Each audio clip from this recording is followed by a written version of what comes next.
APP, stock analysis and price predictions for Thursday, is Applovin stock buy. I'm going to be breaking all that down in this very brief short 1-minute video. And as the only guy in the space with an actual track record of 44,000 videos and 5 years of experience, and all documented on this YouTube channel, seeing what's working for me and what's not.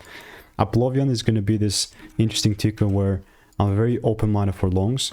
You know, previously when I called it out, this delivered, and here's the proof of that.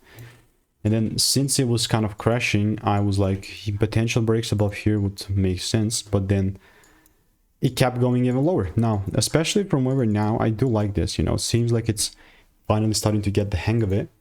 I'm just thinking, how can I get myself involved into this without freaking just randomly going nuts? I mean, I would much rather just wait for a little correction down and then a double break.